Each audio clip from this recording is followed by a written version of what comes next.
से जंगल की रक्षा करने वाले रघु शेर अब बूढ़े और इतने कमजोर हो चुके थे कि उनके कंधे अब जंगल की भागदौड़ और जिम्मेदारियां नहीं संभाल पा रहे थे।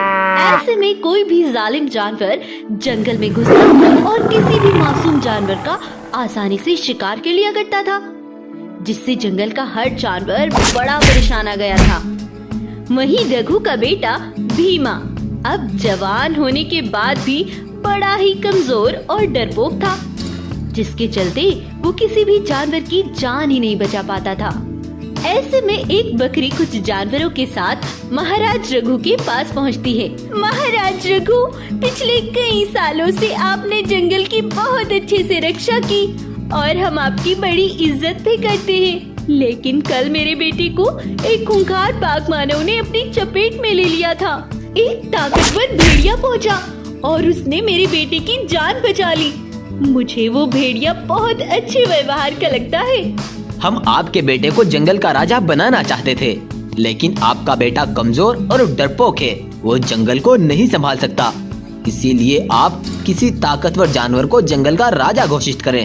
रघु अपने बेटे भीमा को ही जंगल का राजा बनता देखना चाहता था, इसलिए वो जानवरों से कुछ समय मांगता है। अगले दिन फिर जब गाय और गोरिल्ला नदी की तरफ पानी पीने जा रहे थे, तो एक चीता ने उन दोनों पर पीछे से वार किया और उन्हें नदी में धक्का दे दिया। लेकिन मौके पर पहुंचकर भेड़िए ने उन्हें बाहर निकाल लिया। ऐसे ही भेड़िया सबकी मदद करता और सारी जानवरों के दिलों में भी उस भेड़िए की इज्जत बढ़ गई। तब महाराज रघु को भी उसका व्यवहार अच्छा लगने लगा। तब रघु ने ऐलान करते हुए कहा, भाइयों, मेरी हमेशा से एक ख्वाहिश थी, मैं अपनी आंखों से अपने बेटे भीमा को जंगल का राजा बनते देखूं। लेकिन मुझे भेड़िया एक अच्छा और ताकतवर राजा बनने योग्य लगता है। आज से जंगल का नया राजा भेड़िया होगा। अब रघु की गुफा उस भेड़िए पर आ गई और वो जंगल का राजा बन गया।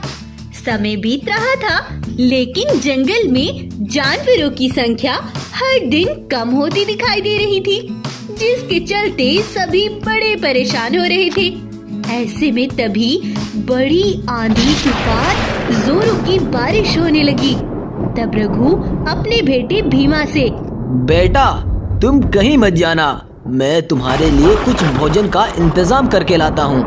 रघु भोजन की खोज में चला गया था, लेकिन तभी एक बहुत बड़ा पेड़ उसकी पीठ पर आ गिरा और वो पेड़ के नीचे दब गया।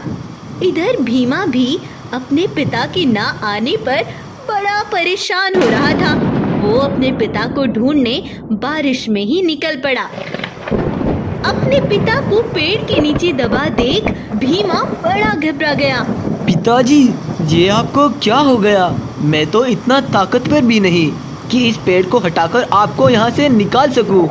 हे भगवान, मेरी मदद करो। तभी जमीन में से एक बहुत ही अजीब जादुई पेड़ निकलता है, जो भीमा की परेशानी देखकर सब कुछ समझ जाता है और उसके पिता को निकाल देता है। तब भीमा, तुम्हारा बहुत धन्यवाद जादुई पेड़। मैं इतना ताकतवर नहीं कि मैं अपने पिता को यहाँ से निकाल सकता, लेकिन तुमने ये सब किया, तुम्हारा बहुत धन्यवाद। जादुई पेड़ भीमा से खुश होता है और उसे ऐसी शक्तियाँ देता है जिससे भीमा अब बहुत ही बलवान और ताकतवर हो जाता है। तब भीमा अपने पिता के साथ अपने जंगल की तरफ लौटता है। तभी भालू भागता हुआ रघु महाराज के पास आया। अनर्थ हो गया महाराज, हमारे साथ धोखा हुआ है। पिछले कई दिनों से जानवर कम हो रहे हैं और अभी वो भेड़िया एक गाय को बड़ी बेरहमी से मार रहा था।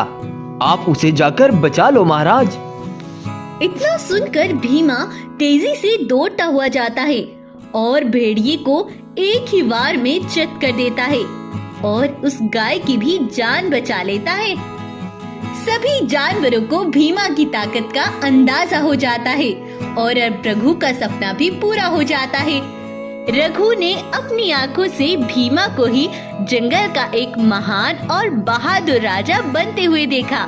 तो आपको आज की हमारी कहानी कैसी लगी हमें कमेंट करके जरूर बताएं वीडियो अगर आपको पसंद आई है तो उसको लाइक करें और शेयर करें, चैनल को सब्सक्राइब करें। जंगल में सिम्बा और भानु अपने 2 बेटों के साथ रहा करता था। सिम्बा के छोटे बेटे का नाम रघु और बड़े बेटे का नाम बगीरा था। सिम्बा के दोनों बेटे उसकी ऐसी ताकत थी कि कोई भी उसका सामना नहीं कर सकता था। सिम्बा अपने परिवार में बड़ा खुश था, लेकिन एक बार उसके जंगल में एक बाघ कुछ शिकारियों के साथ जंगल में घुस आता है और पास में खड़ी एक भैंस पर जाकर हमला करके उसे नीचे गिरा देता है और उसको डराते हुए कहता है, ओए भैंस, बताओ मुझे कौन है इस जंगल का राजा और कहाँ पर रहता है? बताओ मुझे। कौन हो तुम और मुझे क्यों पूछ रहे हो? ज्यादा सवाल मत करो, नहीं तो ये तुम्हारा मासूम बच्चा अनाथ हो जाएगा। नहीं, रुको, मैं बताती हूँ। यहाँ से कुछ दूरी पर एक पहाड़ी है, उसके बराबर में ही सिम्बा शेर की गुफा है। तब भैंस से पता पूछकर बाघ सिम्बा शेर की गुफा पर पहुँचता है। सिम्बा के परिवार को देख बाघ बोलता है, अरे अच्छा, तो ये इस जंगल का राजा है। मैंने इसके बेटों के बारे में बहुत सुना है। अगर ये दोनों एक साथ होते हैं तो कोई इनका सामना नहीं कर सकता। ये बहुत ताकतवर है। तो महाराज बाघ, अब आप क्या सोच रहे हो? हम सामने से तो इनका मुकाबला नहीं कर सकते, तो जब भी ये कहीं बाहर निकलेंगे तो हम धोखे से इनको मार डालेंगे। तब बाघ छिपकर उनकी निगरानी करता है। शाम होने पर सिम्बा अपने पूरे परिवार के साथ पानी पीने निकलता है। जब सिम्बा नदी पर पानी पी रहा था तो उस बाघ ने उन पर एक बॉम्ब विस्फोट कर दिया, जिससे सिम्बा का पूरा परिवार बर्बाद हो जाता है। उसमें सिम्बा का छोटा बेटा रघु मारा जाता है और बगीरा का सर एक पत्थर से टकरा जाता है, जिससे बगीरा बेहोश होकर नदी में बहकर चला जाता है और भानु सिम्बा बहुत जख्मी हो जाते हैं। तब वह बाघ उनके पास आता है और बोलता है, क्यों महाराज शेर, आज तुम्हें कौन सा बेटा बचाने आएगा? बताओ, आज तुम्हें कोई नहीं बचा सकता। मैं तुम्हें जान से मार डालूंगा। तब बाघ भानु और सिम्बा को दोनों को जान से मार डालता है और फिर सिम्बा की गुफा पर जाकर सभी जानवरों को इकट्ठा करता है। सिम्बा और उसके परिवार की जगह बाघ को खड़ा देख सभी जानवर दंग रह जाते हैं। ओए बाघ, तुम कौन हो और तुम महाराज की जगह कैसे खड़े हुए? आखिर ये सब क्या चल रहा है? मैंने तुम्हारे महाराज शेर के पूरे परिवार को खत्म कर दिया है। आज से मैं ही तुम्हारा राजा हूँ और तुम्हें रोज मेरे सिपाहियों और मेरे लिए एक बड़े जानवर के खाने का बंदोबस्त करना होगा। और अगर तुमने ऐसा ना किया तो मैं सिम्बा के परिवार की तरह ही तुम्हारे परिवार को भी जलाकर राख कर दूंगा। बाघ की इस धमकी से सारे जानवर बहुत डर गए थे, तो उन्होंने अगले ही दिन से एक जानवर को बाघ के पास भेजना शुरू कर दिया। अब इसी तरह चलता रहा। सभी जानवर बहुत दुखी और परेशान रहने लगे, क्योंकि उन्हें मालूम था कि एक दिन बाघ उन सबको एक एक करके अपना शिकार बना लेगा। एक बार सभी जानवरों के पास भागती हुई एक गाय आती है और सबसे कहती है, सुनो भाइयों, सुनो, तुम्हारे लिए एक खुशखबरी है और एक बुरी खबर भी। कैसी खबर है गाय? बताओ हमें।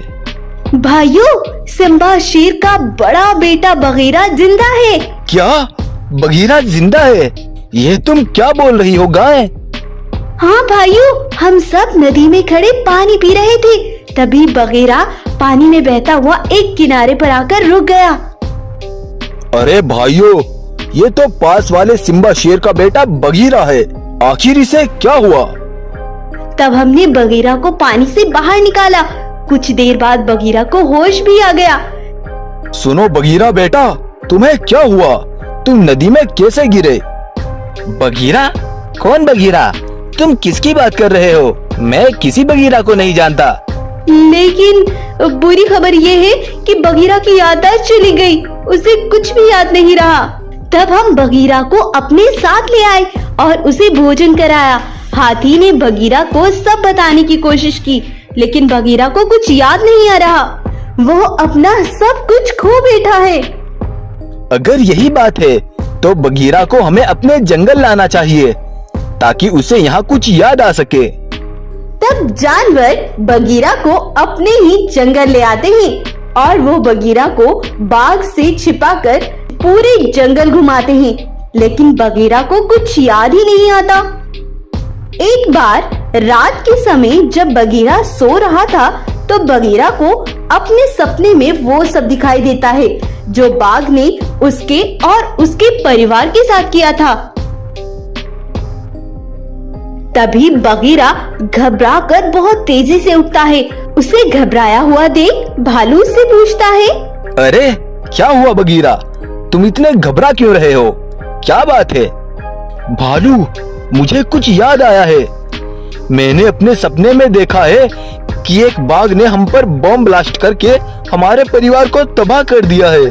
हाँ बगीरा, हाँ, एक बाघ ने तुम पर बम ब्लास्ट किया था जिसमें तुम्हारे माता पिता और तुम्हारा छोटा भाई मारा गया था। मुझे सब याद आ गया है भालू, सब याद आ गया है। मैं आज सुबह ही उस बाघ से अपना बदला लेकर रहूंगा।